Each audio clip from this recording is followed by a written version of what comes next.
Hey girl, Marissa here. You are listening to the Codependent Dummy podcast. As a young woman, you have been raised, reinforced, and rewarded for putting the needs of others above your own. Now, in your 20s, you're finding yourself exhausted, exasperated, and enveloped in shit relationships, especially the one you have with yourself.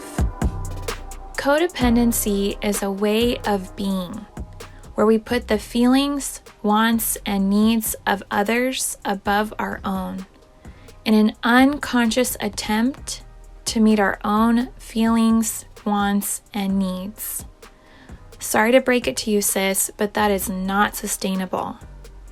This podcast is to help you undo all that so you can stop playing small and start taking up space, you dummy. Let's get to it. Hello, everyone, and welcome back to the Codependent podcast. Today, I'm sitting with Dan Drake. Dan is a licensed clinician, a certified clinical partner specialist supervisor, as well as a certified sex addiction therapist supervisor. He has co-authored several books, including Full Disclosure, How to Share the Truth After Sexual Betrayal, and Letters from a Sex Addict, My Life Exposed. Dan is the founder and clinical director of Banyan Therapy Group in Los Angeles. In his passion to help sex addicts, their partners, and families restore relational, mental, emotional, physical, and spiritual wholeness to their lives, Dan strives to provide a safe environment where his clients can grow and heal. Dan, thank you for being here. Thanks for having me. I'm excited to have this conversation with you. Yes. All right. So the typical two questions, we'll start with those. I'm curious, Dan, how do you conceptualize the term codependency? You know, when you initially asked that, it's so hard to define because, right? I'm sure that's why you ask everybody how they conceptualize it, because I think it takes a million different definitions these days. The way I guess, and I'm really curious for how you'd see it, but for me, I see it as a way of managing codependency as a way of managing my own internal state through others, which I find if I'm doing that often leads me to chronically give to others at my own expense. Right. So I need to, if you're okay, I'm okay. So I need to make sure you're okay to be okay. Which means I'm going to give a lot of myself. That's how I see it. Yeah. So my definition, which it's the working definition, but I tried to be very broad because I think it can be so broad. And I defined it as a way of being, right? Or a way of relating, where I prioritize the thoughts, feelings, and needs of others in an unconscious attempt to fulfill my own thoughts, feelings, and needs. Perfect. So yeah, I think, I love it. Like similar to you, like managing my own internal state through others. But I like thoughts, feelings, emotions. That makes sense because it's not just, it's all that. Nice. Other thoughts on your definition? I was thinking, well, it's interesting, and that's why I'm really excited to have this conversation with you. In the betrayal trauma field, codependency is the other C word. It's been kind of mischaracterized over the years, and I think it's kind of been become a bad word. So I'm actually really curious to talk about it because I do think it exists, and I do think, to not pathologize it, I think it is a thing. And anyway, I'm just excited to talk to you about it. Yeah. Okay. So before we get to that, Dan, do you have a codependent experience or relationship in your own life that you can share with us? Yeah, where do I start? I'm sure, unconsciously, subconsciously, like to your point, I wouldn't have thought it back in the day until I did a lot of my own work, but that's one reason it drove me to be a therapist in the first place. So I was trying to think of big things, but what I came to was more of a series of of experiences. So like, it probably wasn't until college. If you asked me what I wanted to eat, what I wanted for dinner, I wouldn't know. Mm. So it was kind of, I just wouldn't even, and my initial knee-jerk response would be like, oh, what sounds good to you? So I would sort of Right. gauge what sounded good to me based on what other people said. So that might sound very simplistic, but that for me to realize, oh, what actually do I want and Right. need? You know, that could be as simple as dinner at night. So that's one thing. I also notice even to this day, and I don't know if you'd call this codependent, but you know, you have those situations where you're walking directly towards, like, you're kind of walking and you're right there, and you got to move because what you're both kind of coming the opposite directions. I My knee jerk response is to always wait to see what the other person's going to do first, and then I maneuver so the end of this awkward dance where instead of me just making a first move to kind of go, let's say, go right or go left. I don't know if this makes sense, but I have this.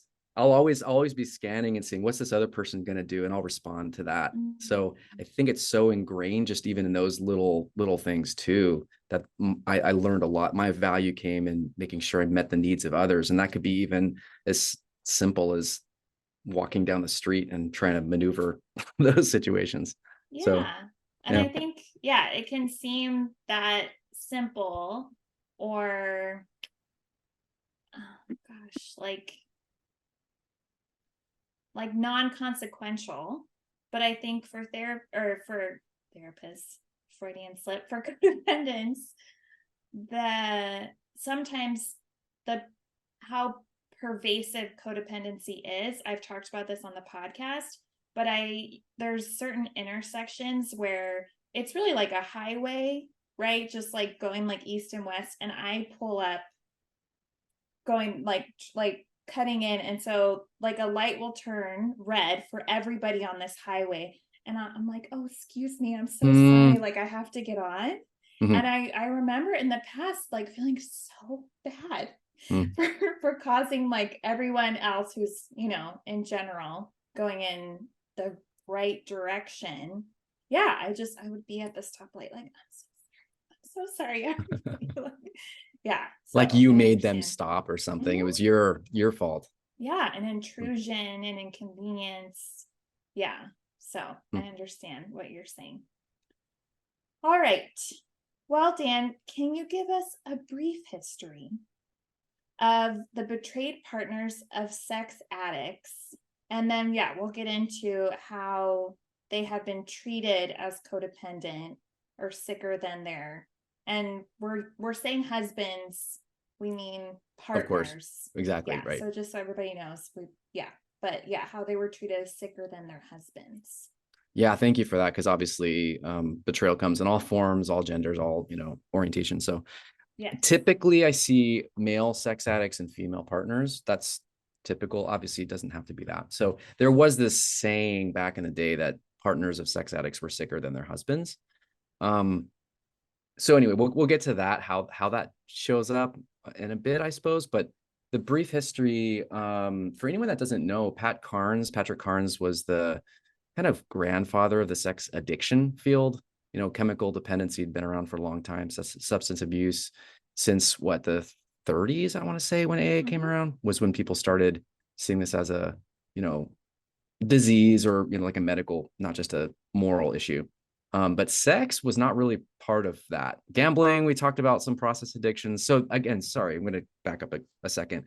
Process addictions versus chemical addictions. Chemicals are, Mm. I'm ingesting a chemical. Process addictions are more complicated. So that could be workaholism, food, but that's all controversial. Some people use it addictively. Some people, it's obviously a different thing to do. But sex is one of those things too. Gambling can be show up that way too. But we didn't really have a conception of sex addiction until Patrick Carnes started talking about it in the 80s. He used the model that we had at the time, which was AA, so Alcoholics Anonymous. So if you have an addict, you almost always have a system that's enabling the addiction. So usually you have a codependent partner if you've got an addict. So he used that conception and brought it to sex addiction. It sort of works, but there's some differences. There's some key differences with sex addiction and the Right. betrayal that happens. First, of course, chemicals can be incredibly destructive to a relationship, but they're harder to hide. So some people, I mean, I've had some clients that there may have been some warning signs that they saw some things. They just didn't know what the problem was. They didn't know how to explain it. And sometimes over years, decades, that this stuff was hidden. So Right. sex addicts use manipulation and gaslighting and deception to hide the behaviors typically. So usually they're not known until some sort of discovery, the partner discovers Mhm. something. So it just feels different than, if I'm a full-blown alcoholic for decades, you're probably going to see it at some point. It's harder to Right. hide it. Even if I try to hide it, you're going to notice. But sex addiction, I think, can go hidden or explained away. So I think that, again, I think it's a little bit different. So that's some of the differences. But about 2006, there's a few people that started saying, wait a second, this is not co-addiction or codependency. It's betrayal. Betrayal has its own trauma. It's betrayal trauma. Mm. So they started talking about the symptoms of betrayal trauma similar to PTSD. Wow. So anyway, that started happening about 15 plus years ago, and the field shifted. I think at that point, a lot of betrayed partners felt pathologized by the field, and so that's where codependency became the C word in the field, Right. and this in my particular specialty. Yeah. But it does exist. I mean, I will say, I think like you said talked it as a way of being. Is that the way you said it? And I think we may have that pattern. I mean, I can be codependent or not. I can be codependent and betrayed. Like that Right. can happen, but then it's not necessarily. So that may not be brief. That's a at least some history of the field and where we're Right. at now. I think there's more of a synthesis now, an integration that there's betrayal trauma and then sometimes codependency exists too in partners. So I think that's more the conversation these days, that there may be both going on depending, but Mhm. I think it's individual, specific to the individual. Right. Yeah. No, that makes a lot of sense. So yeah, thinking about sex addiction, which can be more hidden and secretive, how can a partner be enabling something that is so, Right.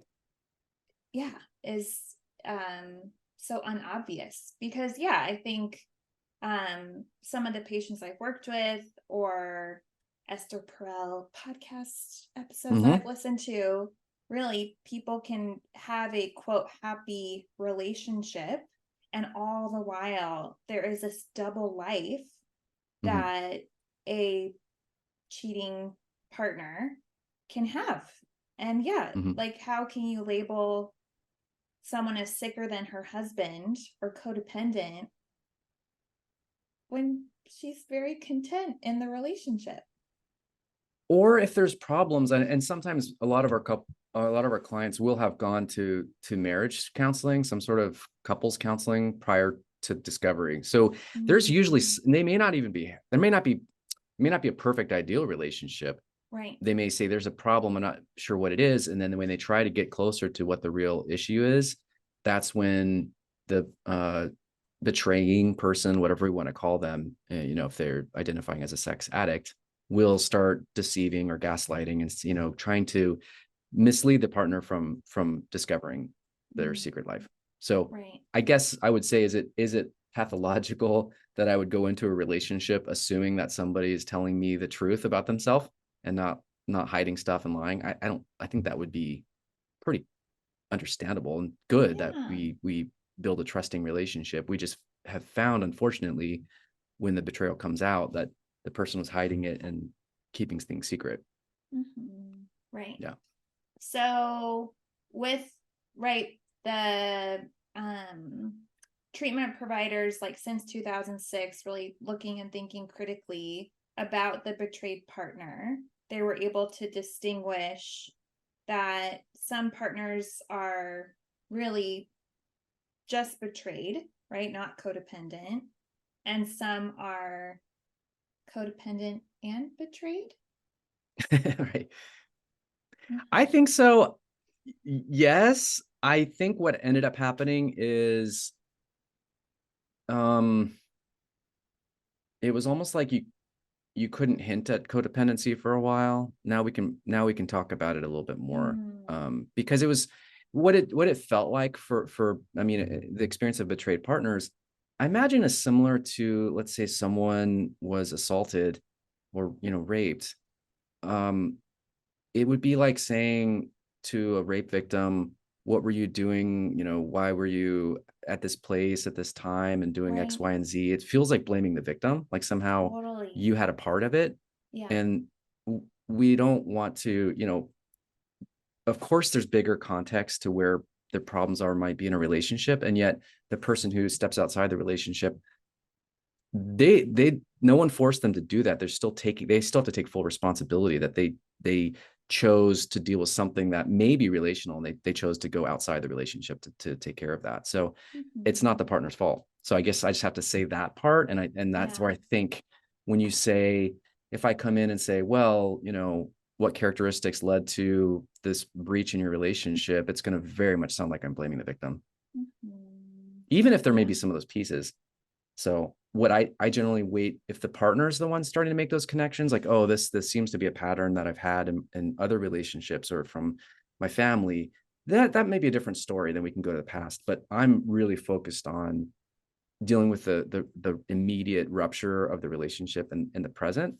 And then I found the when the partner, if the partner's wanting to go there, they'll start to make connections. They'll start to go to the past if it makes sense for them too. Yeah. Yeah. Okay. So let's pretend that a betrayed partner is codependent. What does that look like? So this is a tough. This is where I think the problems were and why this gets complicated. This, what you may see may look very similar. So, and that's maybe a question for us to kind of talk through a little bit more. Um, you may see somebody, generally what I found is, and I don't know if you want to go there yet, but betrayed partners, it erodes safety. So that the deception they discover, usually it's a discovery. They discover something. They immediately go into kind of safety triage. They try to see what's the truth. So they'll start firing questions. They'll start wanting to know what happened. How did I not see this? They'll be really confused. So they'll try and get a lot of information to understand. They will also, so safety gets eroded and trust gets eroded. So the usual attempt early on for partners to rebuild safety and trust is to start I don't know for how to say it. The kind of pathologizing term was snoopervising. So they would like do detective work, find my iPhone, put Life 360 on phones, track GPS location. They'll scour emails. They'll look through text. So there's a lot of investment in what's my partner doing or not doing. Right. So there's a lot of focus on the other early on. So Right. I consider that all safety seeking behaviors. It may look very codependent and controlling is the problem. So, Right. right. And how do you differentiate the two in the moment? I don't know. I'm not really sure that I know. I want to know though, longer term, was this a longer term pattern, or is this a kind of a way that the partner is managing this crisis right now? If this isn't their general go-to, they probably, it's more probably betrayal trauma than it is codependency. Because generally I found over time, I mean, I multiple stories, let's say someone did have full GPS tracking. I've had plenty of partners say once they've kind of established some safety, they're like, it's not good for me to be up at 2 a.m. looking at my GPS tracker to see where you're at. Like, I need sleep. I can't, this isn't good for me anymore. So they'll start to let some of those things go. Right. And what our goal is to help them build internal safety so that they'll know when something's off, or they know how to keep themselves safe, rather than trying to build safety through, kind of managing what the addict is doing or not doing. Right. So that probably doesn't answer your question, because I do think that's probably why betrayed partners were considered codependent, is because they were very focused on the addict and their recovery. I guess I just see it, this injury is so relational.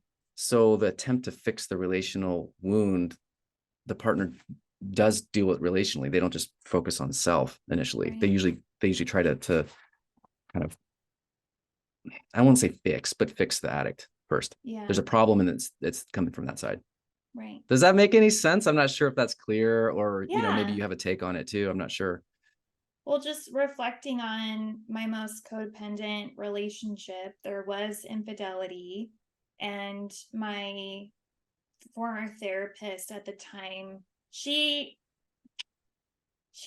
don't know, she thought he was a sex addict, but she didn't know him, so I don't know if she can technically diagnose him. I don't know if it was like that helpful for her to tell me that, but reflecting on when I did find things out, I definitely became a detective. I definitely was tracking, like, beyond location, his bank accounts, Mm-hmm. right? Social Mm-hmm. media, and reflecting on my own codependency. I don't think that this is a global symptom of codependents who are also betrayed partners, but I didn't tell anybody Huh. because I wanted to maintain like the reputation of our relationship, and I also didn't want to disappoint people. Mm-hmm. So I think, yeah, that's my codependency in um like I think, right, with an addict, like even alcoholic, I think there is an effort of the system to protect the secret. Mm-hmm. Mm-hmm. And so, yeah, so I definitely did not disclose to anyone Hmm. what Oh, wow. happened. Yeah, oh, it was so That's so much to painful. hold on your Yeah, own. yeah, for a while. And I remember my friends, I was in college, and they were like pushing. They were like, Oh, they what is knew. going on? Yeah, they could smell something. And I remember down, I broke down and I told them what happened. And they're like, Marissa, like, you can't. And I don't know if it's entirely codependent either, but I think I stayed longer than maybe like a strictly betrayed partner would stay. Hmm. Like I gave way more passes than I think were Mm-hmm. allotted. What do you think Yeah. about those? Yeah, secret keeping and staying. Gosh, it's such a, thank you for sharing that. It's so complicated because we don't know how people respond. I've just seen that the well-meaning people, it's easy to say, and I love that you mentioned Esther Perel, but it's easy to say, well, if I were with so and so, I wouldn't stay. I would dump that Right. person. Or, people are quick to give advice. What I've found, and maybe it's a skewed population of who I see because they are actually wanting help. It's more common that people stay than go. So is that Mm-hmm. codependent to stay after betrayal? Maybe, but it's also, it could be decades of history. It could be intertwined finances. It could be family. It could be love and connection and some, it's not all bad. If it were all bad, then, you know, then that's a different problem, different story. It's not all Yeah. bad. There's some really good stuff. And I think the partner's trying to figure out, who are you? And that takes some time.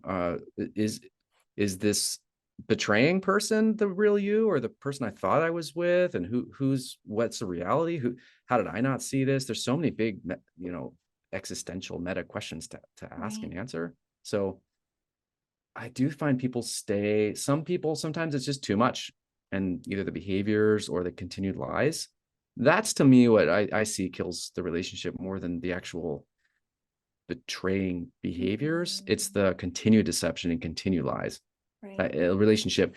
I mean, how do you not have a kind of preoccupied attachment when you don't know if you're being lied to in any given moment, and are you safe in the relationship? That tends to bring up a lot of anxiety and look like a preoccupied attachment. So our search for information is a way to try and alleviate some of that anxiety, but it's also, it takes a toll, right? I mean, I don't know if in your experience, Mm-hmm. but that detective work, I mean, then you end up, I mean, I've had some partners that almost drop everything to essentially chaperone their significant others everywhere, Yeah. like business trips. They kind of, and that's becomes their life. And that to me, I mean, that's, now I'm actually diminishing my own life to try and protect my safety. I've lost my own kind of, who am I and what do I actually want to live Mm-hmm. for, and who do I want to be? Right. Yeah. Yeah. very merged. Yeah, exactly. Like completely. Yeah. Yeah.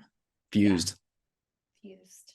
Yeah, I think I eventually hit my limit because the ongoing detective work revealed ongoing deception. Well, and that does it, right? Yeah. You can't, and that's for anybody listening. If you're in this situation, it's not, people tend to think, oh, it's the behaviors that are going to kill it. It's not usually. I mean, sometimes the behaviors do, but it's more often than not. It's you can't establish any foundation in a relationship with continued lies and deceptions. It just doesn't work. I don't know how you do it.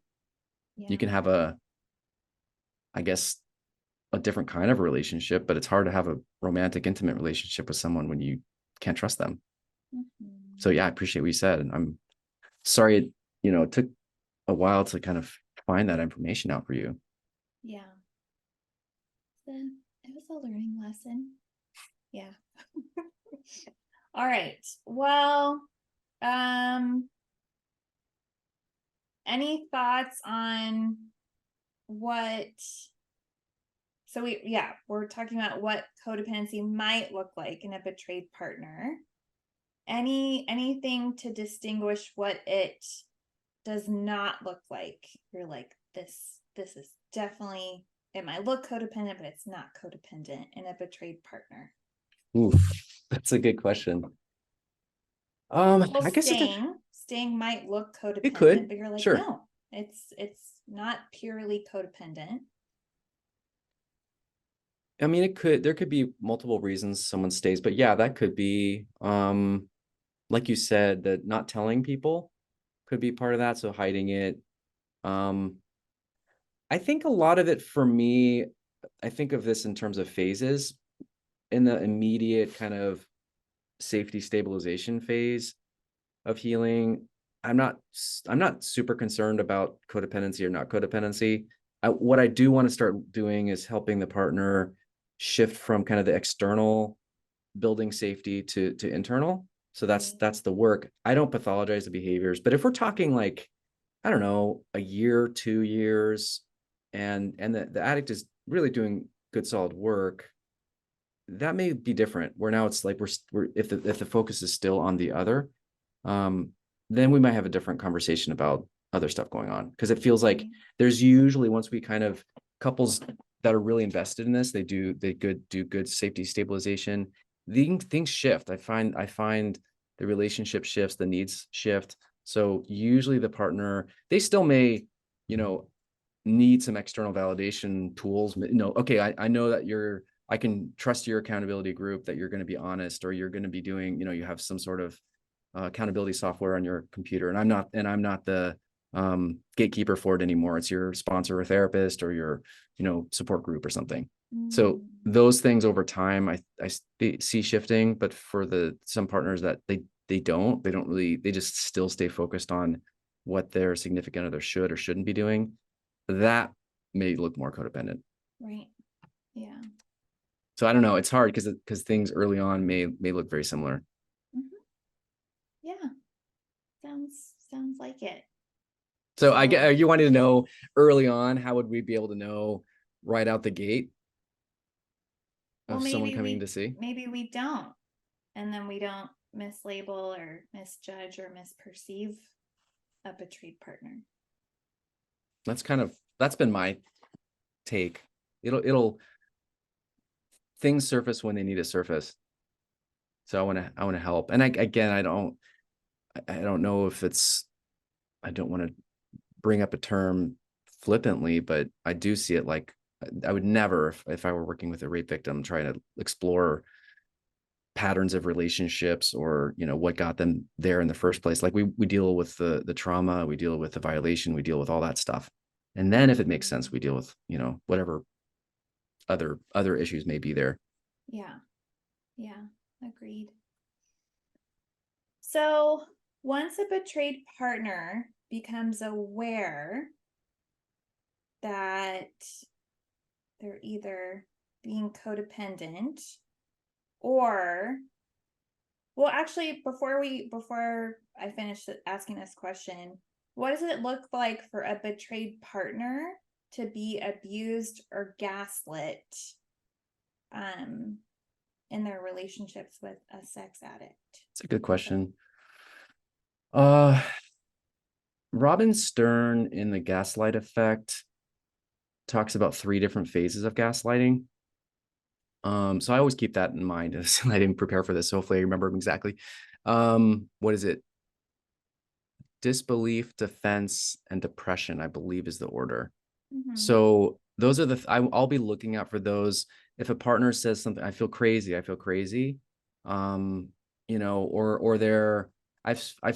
had partners to the point where they're hiring private investigators to kind of corroborate their truth because it's been so gaslit and defended against. And so they start to lose touch with their own intuition. Wow. And so they're almost like they have to create like a court document, like a litigated case or something to prove stuff because it's been. So when I'm hearing stuff like that feels like gaslighting to me.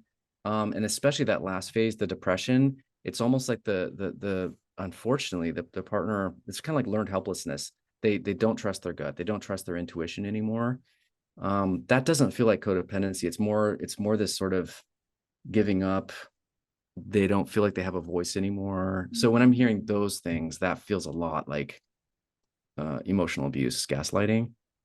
I'll listen for, I'm trying to think like what I might be listening for. What are the keys? I mean, that's clear for gaslighting. I will look, and this may be a combination, I don't know, but when a partner, so this is another thing codependency might do, is making excuses for the other. So after discovery, there may be, he's a really good guy, blah, blah, blah, blah, blah. Or, well, he's just misunderstood. And so almost this trying to see the positive, which is a beautiful quality, don't get me wrong, but seeing the positive and overlooking the negatives or the pitfalls in it. So sometimes I'll see that. And it's hard to know. Sometimes it's hard to know if that's codependency or if it's abuse. It could be either. But I guess I'll just start to look at, I really want to look at empowerment. Where's their intuition? Where's their gut? What's their, kind of their own, help them find their own kind of true north again. Thinking of a compass. My colleague has a values compass. It's a really good exercise that I find really helpful for partners. Like, what are my true values and how do I stay there? No matter what's coming at me from my significant other or from others around me. Because you also found it's just, unfortunately, and I my heart goes out to betrayed partners who sometimes their families start to, sex addicts can be the pillar of the community. They can look really great outside. They can be very charming and charismatic. You may not, they may be very successful and they may be loved by everybody, but that's the side that they show the world. That's not the whole side that the partner and the family gets behind closed doors. So some community members may even be like, no, this so-and-so would never do X, Y, and Z. They almost kind of pathologize the partner too at times too. So I don't know. It gets really tricky with some of the healing to find a safe, healthy community and other voices, particularly if it's a female partner, but with other women, other people that have gone through the same experience, that can build joint empowering. I don't know if I answered that question. I think, yeah. You're finding it's tricky, right? Because it's not so clean cut, especially early. And so that's why I think the field is conceptualized. It made sense. Okay, well, those are codependent behaviors and it's kind of sign of the partner's own quote unquote addiction. But I see it as a way of healing trauma and managing to betrayal trauma. Right. And you're making me wonder if just in general, process addictions don't inherently involve an enabling codependent partner. Oh, interesting. Yeah. Right. Like, I don't know. I'm thinking like gambling. Like, does one like necessarily have to be with, they could be, they definitely could be. Or yeah, like different like eating disorders or food addictions, workaholism. I'm like, Yeah, but workaholism in our, in LA, it's the most valued, prized workaholism. Great. You have everyone in LA is supposed to be a workaholic, right? That's Yeah. like the value that we have here. Yeah. So, yeah, I just wonder if, unlike with chemical addictions, yeah, it just is a grayer area in, yeah, the system and the people who love them, if they're necessarily codependent, or they just get caught in similar patterns that look codependent. Could be. Yeah, I'll have to think through. I mean, obviously my focus is primarily with sex addiction, but I could see that. I mean, some people I've heard of people spending their kids' college tuition and it's gone, completely gone, like whatever money they'd saved, that's just blown it. And would the partner sign up for that? No, it's usually done secretively. And usually the addict had some plan that they were going to make the money back. That's probably where it's crossover with sex and some sort of money stuff too. Mm-hmm. But yeah, I'll have to think through that. I just think Mm-hmm. usually, and correct me if I'm wrong, but when it comes to chemicals, there is a system that tends to enable the behaviors Right. Yeah, a little that's differently. inherent. Yeah. But yeah, maybe with the process addictions, it's not guaranteed. Something to think about. I other thoughts on, yeah, like with betrayed partners, codependent or not. Um, you're starting to mention ways that you help them approach themselves and their healing differently. So the value compass, finding a safe, healthy community, other ways you help them heal differently. Yeah, I think so. Again, I'm not concerned with the behaviors that may look quote unquote controlling or codependent or however we want to call it from the beginning, the safety seeking behaviors. So whether if it's detective work, if it's GPS tracking, if it's, access to passwords, I'm not concerned with that early on. Or maybe someone's like, well, you know, so for example, I think it's the addict's responsibility to help rebuild safety by complete transparency. So the privacy of my phone and it's locked and you can't see it. I do think it's the addict's responsibility after betrayal to have transparency if the partner wants it. Mm-hmm. What the partner does with that transparency, I mean, is it good for them to scour through all emails to people or profiles or things said or done and pictures or videos? Like that stuff is going to be traumatizing. So I do think I try to work on helping. We do it like disclosures, for example, full disclosure. If the partner really needs to know the extent of it, what's the extent of the deception? So we Yeah. do a process where the addict shares their whole history, like what actually did happen. So sometimes we can contain it there. So that's one thing we do early on to help build some containment and support for the partner. I'll try to. So for example, around the GPS tracking or accountability software on devices, if I can, so we'll start one place. I want to establish once the team establishes themselves safe and trustworthy to the partner, which takes some time. I don't just expect that right away because I come in maybe I'm not the first provider usually, and others have failed in the past. So I recognize I have to Mm-hmm. earn trust with a Right. partner. But hopefully once I've earned that trust, uh, then I can sort of take some of that, like the monitoring stuff on myself or with a safe like group or support so that it's not directly on the partner to have to monitor. So I'm trying to help, you know, move from the partner externally trying to manage their internal world to then having other people manage that and then helping the partner start to see how can they trust themselves again, dealing with grief and pain and loss because this Yeah. is shattering, right? This is a grief journey. The relationship I thought I had is different than what I have. Those what was real, what wasn't, so what can you salvage, what not, all that kind of stuff. We try and do that healing work. And then ultimately, because the scariest thing is, especially with sex addiction, the person they don't need to ingest a chemical. They could literally be fantasizing in their brain, So, and there's nothing any of us can do to stop that. So on some level, I think that's the panic is, and sometimes people go overboard to try and control it all, like manage all the variables. When at some point we have to realize, if this person really wants to act out, they'll find a way. They'll find a way, and I can't control that. So I didn't cause it. I can't cure it, right? I mean, there's all that stuff. I can't.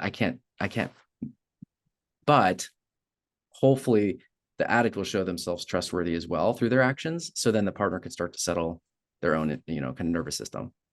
Does that make sense? Like, I just see if the partner gets that the addict is taking this seriously, that also says, okay, all right, they're doing this for themselves, and I can see that, and I can start to heal myself instead of trying to heal them. Yeah, definitely. I'm curious, what does it look like when you try to help monitor? Like an addict? Mm-hmm. So this is when I do, well, I will take, I've had people lie to me currently. I've just found out about something last week. Someone was lying to me. So I also have learned over the years that if someone significant other, if this was hidden from the significant other for so many years, it'd be pretty narcissistic of me to say that I could be able to spot it when the partner couldn't. Right. So some things that we do, there's software like Covenant Eyes, for example, is accountability. Sometimes I'll have clients put that on their devices, and I get a report from them. Not a way, and it's not a like, it's an accountability tool. It's a support tool, so that there's another set of eyes looking at this. We do sometimes, and this is going to be maybe a bigger conversation, sometimes polygraphs we use. Wow. So especially around disclosure. So, obviously it's, if the client's electing to do it, I'm never going to force someone, but that's sometimes a good way to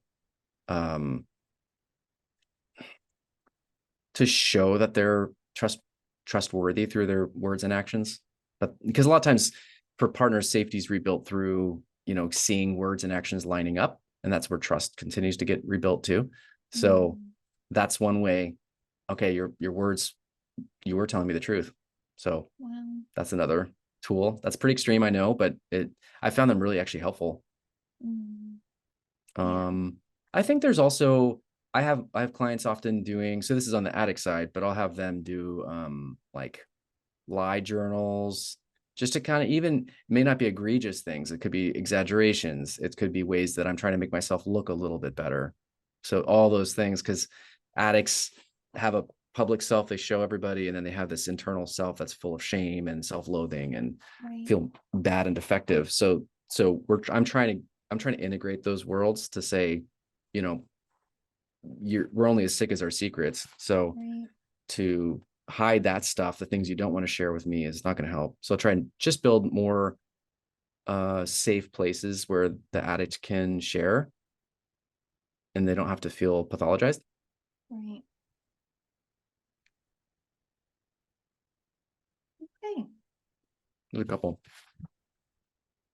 And with the changes to treating betrayed partners, how has this trauma approach, right, seeing it as a trauma, been more empowering than, I mean, it's kind of obvious, but your opinion, Dan, how has it been more empowering than in the past when they were labeled sick and codependent and enabling?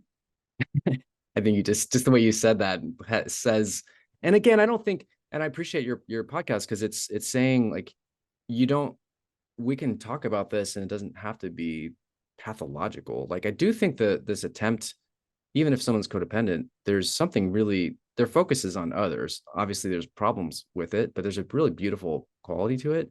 I think what happened though is the partners weren't given support. Generally early on, the partner was kind of seen as an adjunct to the addict's treatment, and they weren't really supported for the trauma that the betrayal caused them. So, for example, we know that disclosure of secrets is helpful for the addict's recovery. So sometimes in, let's say, residential programs in the past, they'd have family week, the partner would fly in, and then the addict would basically dump all their stuff, everything they've done onto the partner. Partner had no support, wasn't prepared for it, and kind of got ambushed and traumatized by this. So that was some of the stuff that happened earlier when the model was focused on addict first and then partner as an adjunct.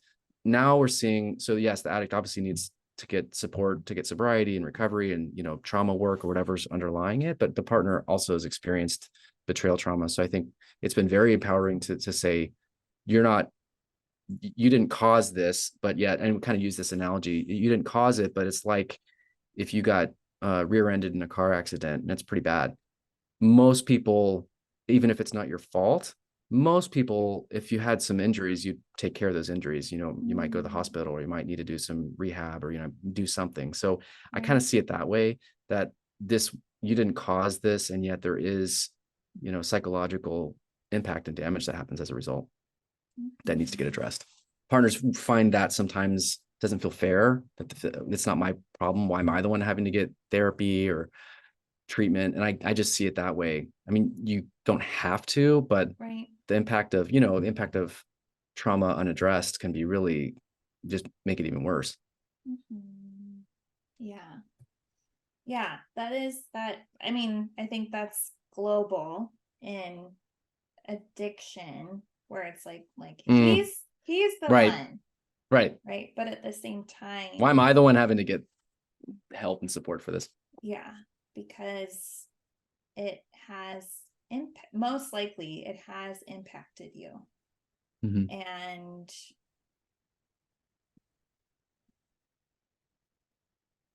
yeah, other thoughts on that? Well, I love one of my most, like, personally, professionally rewarding things that I get to experience is a partner coming in, you know, confused and traumatized, and then to really start to heal, and then to find their own voice in their own way and become the best version of themselves. Like that to me, and I guess it goes with any of our clients, but there's just something, you see that trajectory with trade partners that's really beautiful to see. Someone who is kind of forged through the fire, but they're stronger than ever before. They're more courageous and more self-compassionate too. Maybe this impacts, because you think of impact of sexuality and infidelity, it affects, you know, could affect how I see myself in my own body, or my, you know, whatever, all these other messages. And especially for women, what gets put onto women about all this desirability and all that. But to say that's not the problem, this is his problem, and I can find my own self and my own beauty and, you know, reclaim myself again, like that's amazing. I see that empowerment so rewarding. Wow. Right. So very independent, like in a healthy way, right? Not like, screw you all, but like, I am not, my contentment is not dependent on whether or not anyone does anything. But interestingly, in a weird way, I actually think that frees us up to be more connected. Once I assert my independence and autonomy, I actually have more ability to connect and to love than if I don't have that, and I'm trying to manage myself through others. At least I've known that for my own personal life, my own personal work. Like I'm much more free to be connected because I know who I am. So that takes time. Right. Yeah. Final thoughts, Dan. Final thoughts. I don't know. I'm just curious, because this is so, you know, I know when you initially approached me, I was like, oh, this is it's an interesting conversation. So I'm more curious your thoughts on this, because it's maybe a little different than how you typically approach the topic. Well, I appreciate nuance, and I think in the past I have been too quick to label myself or others as like, oh, like so codependent, like just this reduction of myself, right, without giving it more context.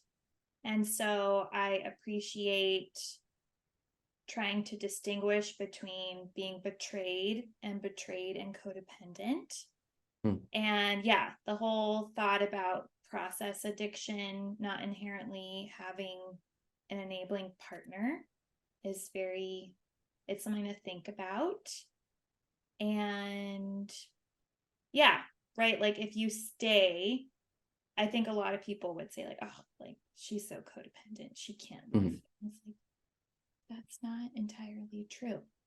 So And it may thinking be more true, but critically. it's Right. yeah, but it's there's usually a lot of reasons. There's attachment. There's a ton of reasons people stay.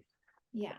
And it's not so clear cut. And I think this is what Esther Perel talks about, the staying after infidelity these days as the new scarlet letter for those that have been betrayed. It's the scarlet letter in society that, you know, it's not adultery that does it. It's the staying. Right. That Because creates we this extra can shame. leave. Yeah, we should leave. Right. But it's an option. We have options. So appreciating those and potentially doing the healing work with a therapist like you to build a whole new relationship. That's the goal. Yeah. All right. Well, thank you so much for coming on. And you do have some offerings. So can you share about those with the listeners? Yeah. So we have, you'll link this on the show notes, the website. On our website, we have building safety after betrayal. So there's a bunch of readings and things on boundaries. So how to rebuild boundaries after betrayal. We also have a holiday guide. I think the resources are online too for free. We put in a book too, so it's bound, but it's also basically you can download most of the stuff directly online. We find holidays can be really triggering for partners. It's just well, for anybody, right? Let's be honest. But especially after betrayal, it can be really difficult. So we have guide there. Also, I have a new book that I co-wrote a few months ago on building intimacy. This is more general, but we are going to apply it to kind of rebuilding after betrayal. It's based on a concept I have called the intimacy pyramid. I've and the funny thing is it took us several years to write this book. And in kind of reviewing the book, I was like, oh, there's a lot of things I can still apply for my own relationship I'd forgotten about. So I thought that's a good sign. If I can forget about some stuff and then relearn it and kind of apply and feel more inspired for my own relationship after that, then so we have basically a couple page handout that on the levels of the pyramid and, you know, how to build it, intimacy back. Awesome. So I can share that too. Okay. Yes. So I'll put links to all of those in the show notes and your contact information as well. And thank you again for being here. Of course. It's an honor to join you. Thank you for doing what you're doing. Thank you. Thanks, All Marissa. right. Dear listener, thank you for being here. And I hope you have a great week. And we will see you next week. Take care. Hey girl, it's Marissa again. I'm not like a regular podcaster, I'm a cool podcaster, right? Thank you for listening and staying till the end. You can find me on Instagram at Therapy with Marissa.